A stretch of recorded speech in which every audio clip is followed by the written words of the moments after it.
Proclamación del Santo Evangelio según San Marcos. En aquel tiempo los apóstoles volvieron a reunirse con Jesús y le contaron todo lo que habían hecho y enseñado.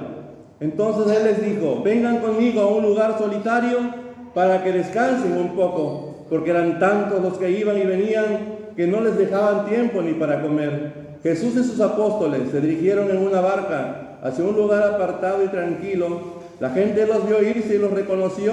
Entonces de todos los poblados fueron corriendo por tierra a aquel sitio y se les adelantaron. Cuando Jesús desembarcó y una numerosa multitud que lo estaba esperando, se compadeció de ellos porque andaban como ovejas sin pastor, y se puso a enseñarles muchas cosas. Palabra del Señor. Gloria a ti, Señor. Siéntense, por favor. Pues bien, hoy el Evangelio nos dirige como los pastores. ¿Quiénes son los pastores?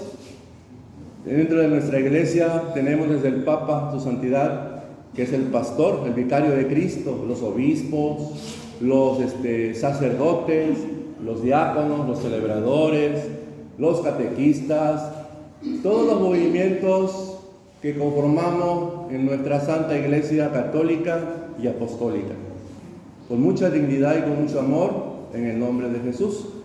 Pero los pastores debemos de llenar ciertas cualidades que son bien importantes. Estar al frente de una iglesia, una parroquia, de una capilla, templo, congregación, etcétera, se necesita tener esas cualidades, principalmente la formación, que es muy importante para enseñar a nuestra comunidad. ¿Cuál es la función de un pastor? El pastor tiene que reunir en el nombre de Cristo a las ovejas, tiene que reunir a su pueblo, tiene que reunir a su comunidad. Ese es el buen pastor. Y después, ¿qué es lo que vamos a hacer? Pues enseñar la palabra de Dios, porque eso hizo Jesucristo, y Jesús es el buen pastor. Nosotros somos las ovejas, pero hay ovejas y pastor. Así que el pastor también la representa de ovejas. ¿Ustedes qué representan en esta comunidad? Las ovejas, ¿verdad? Y los que estamos al frente, ¿qué es lo que representamos? Pastor, ¿sí? Porque no nomás es pastor el sacerdote, los laicos somos pastores también, porque muchas veces tenemos esa imagen, y muy importante en el sacerdote, porque el sacerdote va a poner el ejemplo a la comunidad. Por ejemplo, en Coyuca, nuestro párroco tiene que poner el ejemplo a todos los laicos, para que nosotros sigamos ese ejemplo. Y el ejemplo va a Cristo principalmente, va a Él. Todos vamos a poner ese ejemplo y vamos a testimoniar que Jesús es el buen pastor, como dice el Salmo, ¿verdad? El Salmo que se cantó: el Señor es nuestro pastor, ¿y qué nos faltará? No nos falta nada. En verdes praderas nos hace reposar. ¿A dónde Jesús va cuando los invita a descansar a los apóstoles? Vamos a descansar un momento. Este descanso significa, por ejemplo, este es un descanso. El estar aquí escuchando la palabra de Dios, el Santo Evangelio, es un descanso. Así se descansa en Cristo. No es que voy a estar en una hamaca, voy a estar, ¿verdad?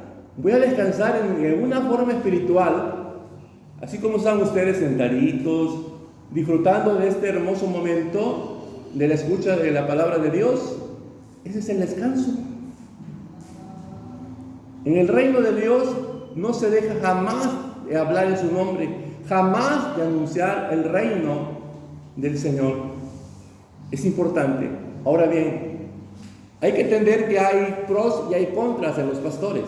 Ya lo decía muy claro, lo dice el profeta Jeremías, muy claro. Hay de los pastores que dispersan y dejan perecer las ovejas de mi rebaño, dice el Señor. Aquí Jeremías reclama la actitud de algunos pastores que no actúan de una manera correcta ante su comunidad. El pastor tiene que representar ese amor a sus hermanos en Cristo, esa comprensión, esa tolerancia. Ese es el buen pastor. El buen pastor no es el que se la pasa puro regañando, puro juzgando o menospreciando a sus fieles o a su comunidad. El buen pastor es el que ama a su pueblo y lo comprende, le enseña con caridad, con humildad, a modo de entender cuál es el servicio a que nos lleva como parte de la iglesia, por mandato de Cristo a través de su iglesia. ¿Cómo debe ser nuestra actitud frente a un pueblo, frente a una comunidad? Con comprensión, con tolerancia. En el pedir está el dar. ¿Qué pasa que si como pastor yo me comporto pues muy altanero, muy soberbio? A lo mejor está de malas el pastor, pero nosotros no tenemos la culpa de eso. Nadie es culpable de eso, de nuestras actitudes o nuestras reacciones. Por eso, a través de la palabra de Dios, vamos a revisar que haya una paz integral en nuestra vida. ¿Qué es lo que vamos a inyectar? Es como el doctor que va a poner la medicina al enfermo para que se cure, porque quien sana es Jesucristo. ¿Cómo vamos a enseñar para que nuestro pueblo, para que nuestra comunidad aprenda en el nombre de Dios? Si me la voy a pasar regañando o criticando, si se equivocó en algún momento a alguno de nuestros hermanos, no tenemos por qué regañarlo, sino acercarnos con caridad, con amor en el nombre de Cristo y repetirle una y otra vez y las veces que se pueda la enseñanza, volverle a recalcar la enseñanza, pero con caridad. Y no únicamente nada más en la iglesia, también en la familia, también en el hogar. Los padres tenemos que ser comprensivos y tolerantes con nuestros hijos o con las personas que viven ahí. Es importante esto. No podemos reflejar una actitud contraria a lo que nos dice Dios. Si Dios es amor, dice: vengan para que descansen, vengan, siéntense, vamos a platicar. Estamos descansando, pero estamos dialogando, estamos aprovechando el momento o el tiempo, porque para todo hay tiempo. Eso de que digo yo que no tengo tiempo de ir a la misa, que no tengo tiempo de ir a la celebración, y tengo tiempo para otras cosas y le dedico más muchas veces, pero el tiempo se le tiene que dedicar primeramente a Dios. Amarás a Dios sobre todas las cosas. A Él tenemos que amar primero, a Él tenemos que servir primero, a Él tenemos que honrar primero, porque muchas veces caemos en idolatrías. ¿Cuáles son esas idolatrías que caemos? Por ejemplo, la televisión, las novelas y muchas cosas que vemos. En la cuestión de la tecnología, estamos con el celular y no tenemos tiempo para Dios. Eso sí, todo el día estamos con el celular, pero para Dios, no me hables, porque me molesta, me incomoda. Pero nos tiene el celular bien hipnotizados. Hay que ver que tener un celular no es malo, es bueno, porque tiene sus pros y tiene sus contras. El celular, a través del celular, vemos y escuchamos la palabra de Dios que hacen los obispos, que hacen los sacerdotes, los diáconos, los celebradores. Por eso hoy en día en las redes sociales es una bendición, porque la palabra de Dios llega hasta más fronteras, llega lejos, bendito Dios, y nos ven a través de las redes sociales. Ahí es algo positivo, porque estamos anunciando el reino de Dios, estamos construyendo, aunque sea a la distancia, en la palabra de Dios, a formar muchos hermanos que quizás están lejos quizás de su parroquia, es posible, o si están cerca pues no van, Entonces es necesario esto, que vaya creciendo, que vaya en un proceso de formación y que sobre todo vaya construyendo el amor de Cristo hacia los demás, que aprendamos y que llevamos de manera trascendental esa cultura a nuestra casa. El buen juez por su casa empieza.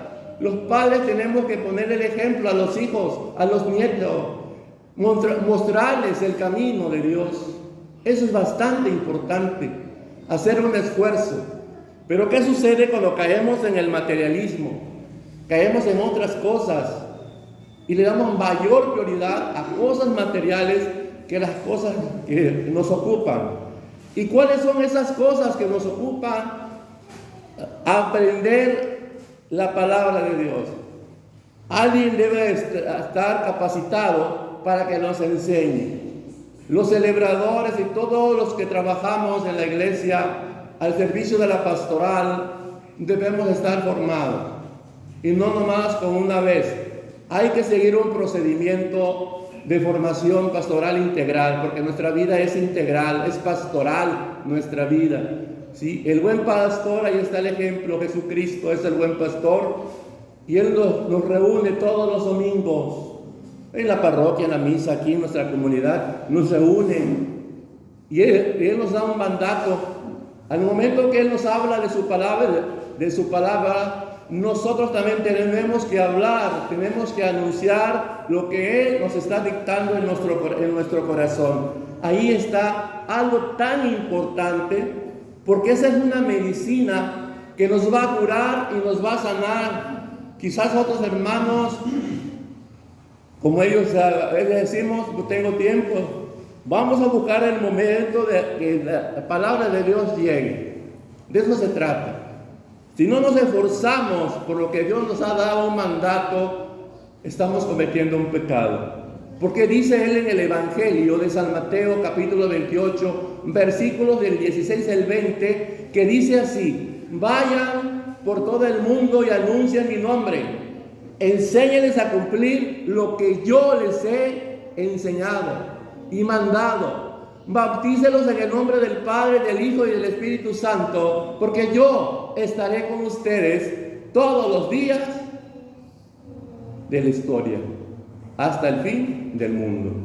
Ahí está el Señor, ahí está el mandato. Ese es el mandato oficial que dejó Jesucristo a nuestra iglesia católica y apostólica.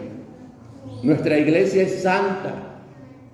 En la carta de los Efesios nos habla en el capítulo 4 y versículo 4 que la iglesia es santa, inmaculada y pura. Entonces, esa es la iglesia católica. Una frase para concluir. Hay una frase muy importante. Yo fui a la iglesia anglicana y no encontré a Jesucristo. Yo fui a la iglesia de Pentecostal, estaban muy contentos cantando y todo, pero no encontré a Jesucristo. Yo fui a ese templo de los testigos de Jehová, mucho canto, muchas vivas, se veía mucha alegría, pero no se hizo presente Jesucristo. No encontré al Señor Jesucristo. Fui a la iglesia católica, a la misa, a la oración, a la hora santa, pero yo ahí noté algo. Y hace una pausa, yo noté algo. Ahí está Jesús, Eucaristía.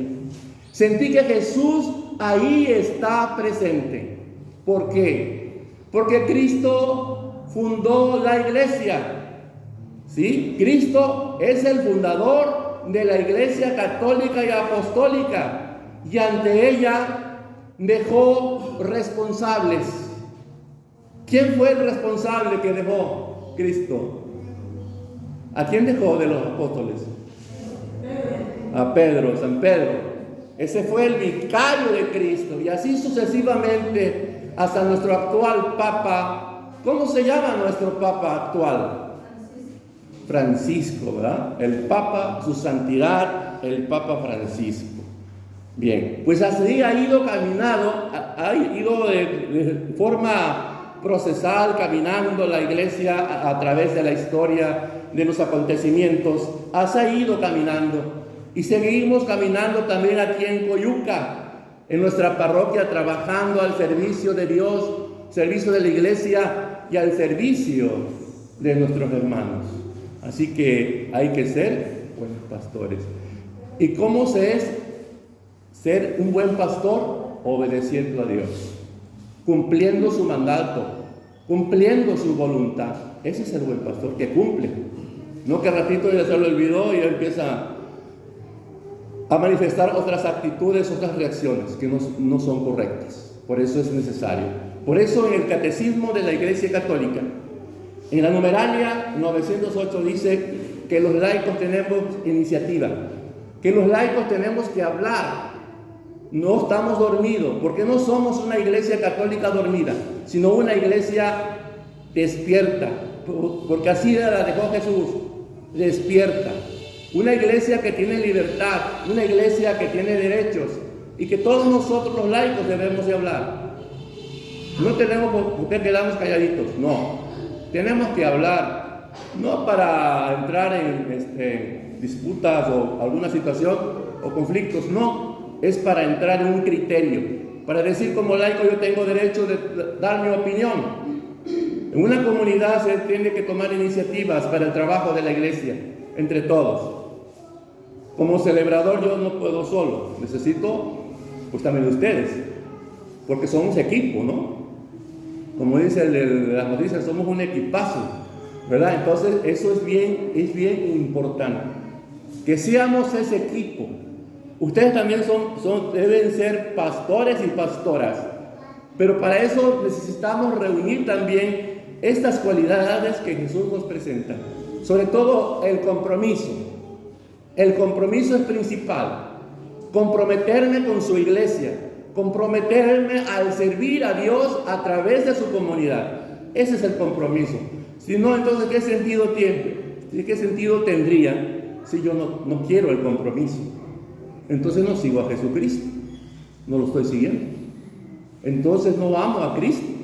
Cuando yo no me comprometo con su iglesia, no me comprometo con su comunidad, nada más entre comillas, nada más en apariencia, no tiene sentido. Que nomás me suelto un rollo, me aviento un verbo ahí, bien bonito, con muchas palabras, no tiene ningún sentido eso. Aquí el sentido que tiene en el nombre de Cristo es los hechos. Los hechos hablan a través de la fe. Que así sea.